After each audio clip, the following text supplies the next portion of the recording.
आज धुमाळवाडी तीर्थक्षेत्रामध्ये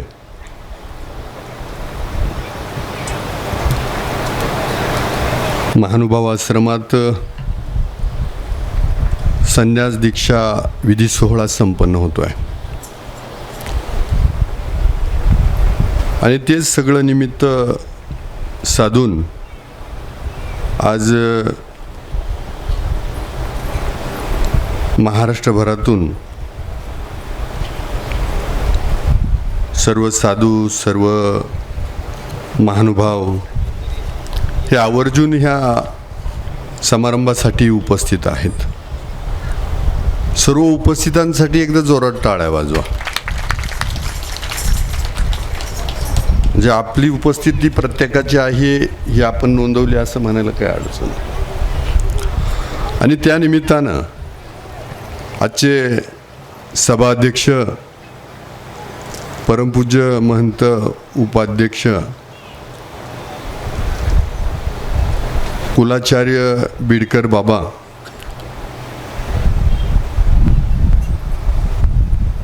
त्याबरोबर कार्याध्यक्ष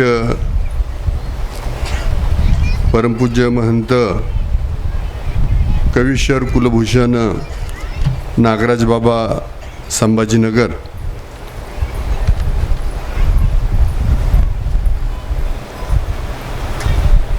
अखिल भारतीय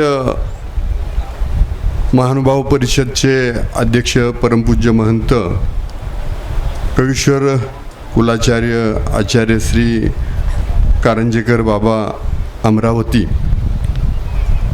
यांच्यासाठी एकदा जोरात टाळ्या वाजवा. त्याचं कारण असं आहे की सरकार दरबारामधून यांनी आपल्या संप्रदायासाठी 66 कोटीचा निधी, किंबहुना त्याच्यापेक्षा जास्त निधी ह्या बजेटमध्ये मंजूर करून घेतला. ही खूप मोठी बाब आहे की एखाद्या संप्रदायासाठी बजेटमध्ये घोषणा होणं हे एवढं काही सोपं नाही. आम्ही सभागृहामध्ये 15-15, 20-20, 25-25 दिवस काढतो आणि कोटी 2-2 कोटी रुपयासाठी काय करावं लागतं हे आम्हाला माहीत आहे. त्यामुळं परत एकदा जोरात टाळ्या वाजवा. आणि जे टाळ्या वाजवत नाही ना ते कंजूस लोक आहेत, एकदम बिलकुल कंजूस लोक. हा म्हणजे त्या भगवान श्रीकृष्णानं 2 हात दिलेत त्याचाच पण आपण वापर करत नाही. तर असं इथे येणारा तर माणूस नाही करू शकत आहे असं मला वाटतंय. त्याचबरोबर कार्यक्रम आयोजक आदरणीय महंत चक्रपाणी कपाटे बाबा, नंदाताई बिडकर, मानस राजशास्त्री, त्याचबरोबर गोपालराज कपाटे, गोविंदजी कपाटे, आणि मला वाटतंय एक नाव मी घेतलं नाही तर कदाचित मी श्रीकृष्णाला विसरलोय असं वाटायला लागेल मला. मुकुंद महाराज अकोळणेकर, अर्थात आमचे मुकुंद बाबा, की ज्यांच्यामुळं मी खऱ्या अर्थानं ह्या महानुभाव संप्रदायाला चांगल्या प्रकारे जोडला गेलो. त्याचबरोबर आज आदरणीय मधुभाऊ नवले हे उपस्थित आहे, आमचे सहकारी डॉक्टर रवींद्रजी गोरडे, ईश्वरजी वागचौरे, त्याचबरोबर श्रीराजधर बाबाजी आणि सर्वच व्यासपीठावरील सर्वच संत महंत, समोर उपस्थित सर्व महानुभाव, सर्व संत महंत, माझ्याकडनं ज्यांची नावं राहिलीत ते माझ्या हृदयात आहेत असं समजा. कारण हृदयात माणसाला स्थान भेटणं किंवा एखाद्याला भेटणं ही खूप मोलाची बाब आहे. आणि मला वाटतं संप्रदाय, परंपरा ही हृदयानं चालते, डोक्यानं नाही चालत आहे. जेव्हा एखादा माणूस डोक्यात जातो ना तर त्याचा अर्थ वेगळा धरला. तू माझ्या डोक्यात आहे तर तुम्ही माझ्या हृदयात आहेत, ह्या निमित्तानं मी हे सांगतो. आणि विनाकारण का मला श्रेय दिलं जाते मला काही माहीत नाही. मी एक निमित्त आहे. खरं तर मुकुंद बाबांच्या दूरदृष्टीनं दत्तगड विठे याचा विकास होतो आहे, ते तीर्थक्षेत्र डेव्हलप होतं आहे. तर याचं खरं तर तुमच्या सगळ्या महानुभाव संत महंतांचं तिथं योगदान आहे. निधी दिल्यानं विकास होतो या कल्पनेवर माझा विश्वास नाही. निधीचा वापर कसा केला जातो ह्या कल्पनेवर माझा विश्वास आहे. म्हणजे पैसे दिले नाही तर असे असंख्य उदाहरणं आहे. निधी आला, पंथीय मंडळी तसं नाही करत, पण आम्ही पुढारी निधी आला खाऊन घेतला, 50% रस्ते पण दिसत नाही, डांबर पण दिसत नाही. तर तसा निधी देण्यात काही अर्थ नाही आहे ना. तर इथं पहिली गोष्ट तुमच्यावरती आम्हाला लक्ष ठेवायची बिलकुल गरज नाही. तुमच्यावर लक्ष ठेवणारा तिथं बसलेला आहे, भगवान श्रीकृष्ण लक्ष देणार. मला कधी कुणा एका मंदिराला देणगी मागितली ना, मी त्यांच्यावर बिलकुल अविश्वास दाखवत नाही. मी त्यांना पैसे देऊन टाकतो. तो प्रभू आहे, त्यानं मला ताकद दिली आहे, मी ते माझं कार्य करतो आहे आणि तो लक्ष ठेवून मला तिथं लक्ष ठेवायची गरज नाही. त्या पैशाचं काय केलं, त्यानं वाईट केलं तर त्याची सजा त्याला भेटणार आहे हे मला माहीत आहे की नाही. हा प्रकृतीचा नियम आहे की तुम्ही जे पेरणार आहे तेच उगवणार आहे. तुम्ही बाभळीच्या बिया टाकल्या आणि आंब्याची झाडं उगवत असं काहीच होत नाही. हा प्रकृतीचा नियम आहे आणि त्यानुसार चालावं लागणार आहे. म्हणजे ह्या जगात सगळेच ईश्वरवादी आहेत. निरीश्वरवादी जर कुणी असेल तर त्याला विचारलं की हे जग निर्माण कसं झालं तर तो त्याचं उत्तर देऊ शकत नाही. त्यानं जर म्हटलं का डार्विनच्या सिद्धांतानुसार माकडापासून माणूस तयार झाला तर आज माकडांच्या शेपटा का गळून जात नाही. एक करविता कुणीतरी आहे, त्या करवित्यानं हे सगळं, आणि तो आपण भगवान श्रीकृष्णाच्या रूपानं पाहतो आहे की ह्या जगाची निर्मिती चालक मालक तो भगवान श्रीकृष्ण आहे आणि आपण त्याचे अनुयायी आहोत. याचा आपल्याला प्रचंड अभिमान आहे. आपल्याला प्रचंड त्याचा गर्व असला पाहिजे असं मला ह्या निमित्तानं वाटतं. मगाशी ती माऊली बोलत होती की आम्ही ह्या संप्रदायात कधीपासून आहेत, कसं पायक होत गेलो. मला या निमित्तानं एकच सांगावंसं वाटतं. खूप पुस्तकं लिहिली गेली आहेत. आमच्या मुकुंद बाबांनी पण खूप पुस्तकं लिहिली. मध्ये राजूरच्या जवळ एक निळवंडे धरण आहे, त्याच्या शेजारी तुमचं मंथन शिबिरच होतं मला वाटतं आहे ना, आणि खूप सुंदर झालं ते. तर मला ह्या निमित्तानं सांगायचं आहे की जर काही बुरसटलेल्या कल्पना कोणामध्ये असतील तर त्या दूर करण्यासाठी त्याचं प्रबोधन झालं पाहिजे. म्हणजे आपलं तत्वज्ञान आपण ज्या तत्वानं चाललो आहे त्या महानुभाव पंथात मला वाटतं लीळाचरित्र हा ज्ञानेश्वरीच्या आधीचा ग्रंथ आहे ना, पहिला लिहिला गेला मराठीतला. म्हणजे ज्ञानेश्वरी कमी आहे असं मी काही म्हणत नाही, आलं लक्षात. पण मी जेव्हा तुमच्या संपर्कात आलो मला तेव्हा माहीत झालं की लीळाचरित्र हा मराठीतला पहिला ग्रंथ आहे हे मला त्यानंतर माहीत झालं. माझ्या ज्ञानात भर पडली आणि मला वाटतं प्रत्येकाच्या ज्ञानात भर पडणं ही काळाची गरज आहे. श्रद्धा असावी, अंधश्रद्धा नसावी. म्हणजे APJ अब्दुल कलाम असतील किंवा आता मध्ये मंगळावर यान पाठवलं गेलं तर त्याआधी ईश्वराला स्मरून हे सगळं केलं गेलं आहे. म्हणजे जगात ईश्वर आहे हे आपल्याला माहीत आहे, पण हे जगाला पण आपल्याला तेवढं ठामपणानं सांगायची गरज नाही, पण त्या ठामपणानं आपल्याला ह्या जगात वावरता आलं पाहिजे. मला वाटतं आजचा हा समारोह मी जास्तीचं बोलणार नाही आहे, पण दत्तगडावरती जसा मी निधी दिला तसं कपाटी बाबांना थोडासा निधी आधी दिला आहे. गावकऱ्यांनी जर सहकार्य केलं तर हे देवस्थान कवर्गात पण जाऊ शकेन. मला वाटतं धुमाळवाडी ग्रामस्थांनी तसा प्रयत्न करावा.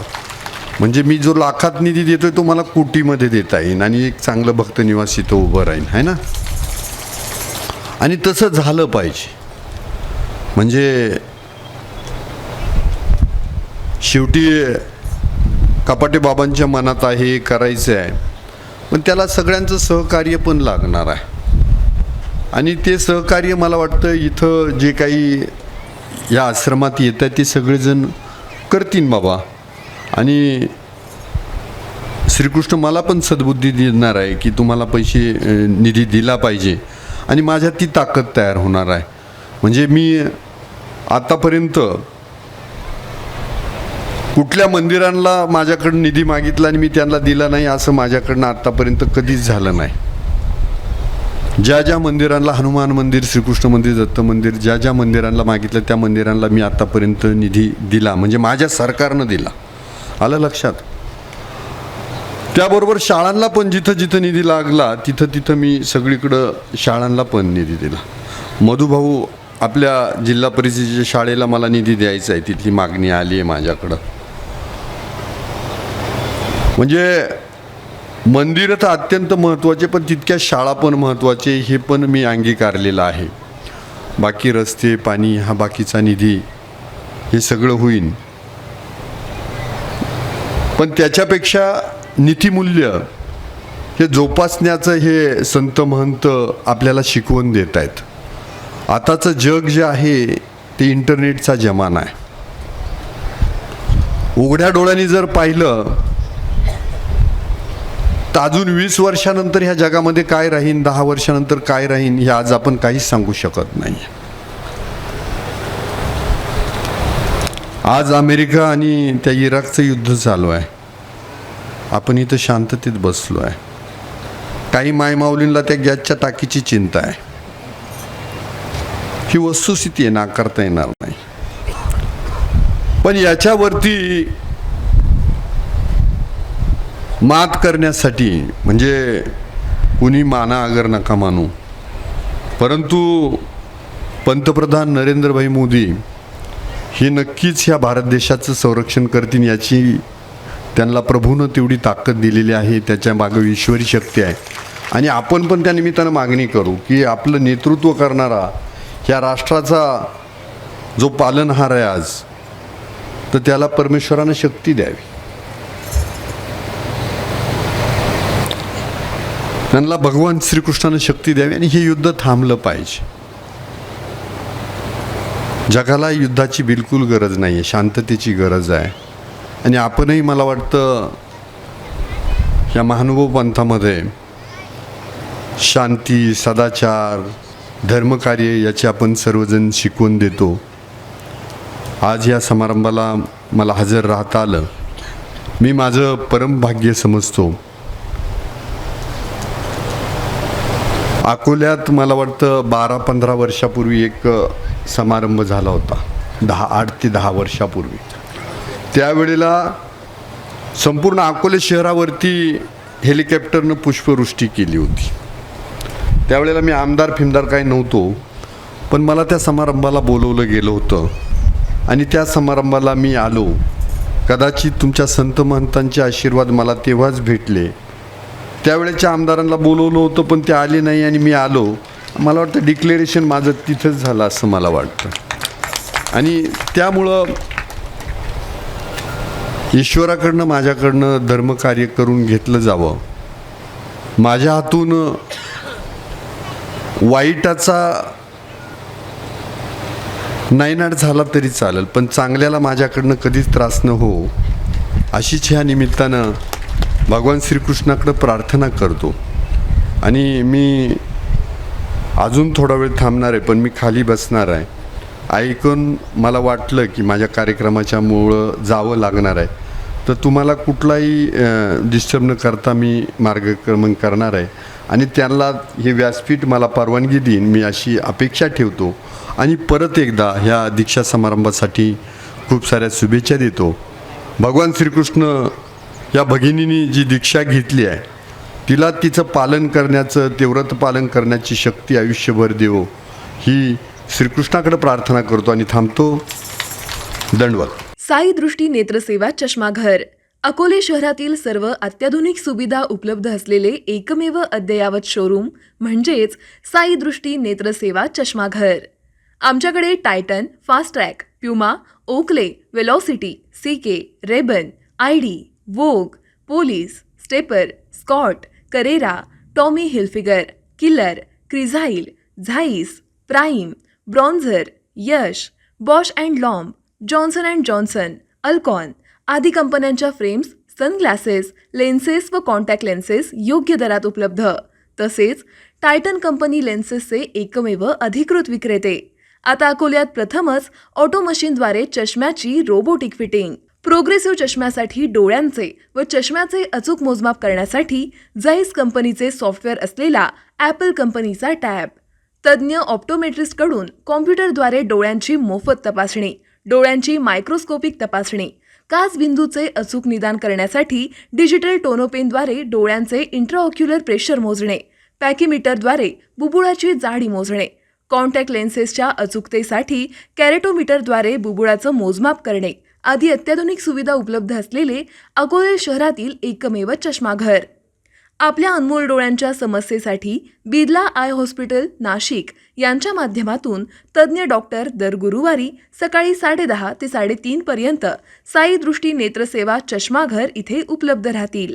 आमचा पत्ता साई दृष्टी नेत्रसेवा चष्माघर, अकोले बसस्थानकाच्या मागील बाजूस, जय महाराष्ट्र हॉटेलच्या पाठीमागे, अकोले, तालुका अकोले, जिल्हा अहमदनगर. संपर्क 91 36 52 93 93.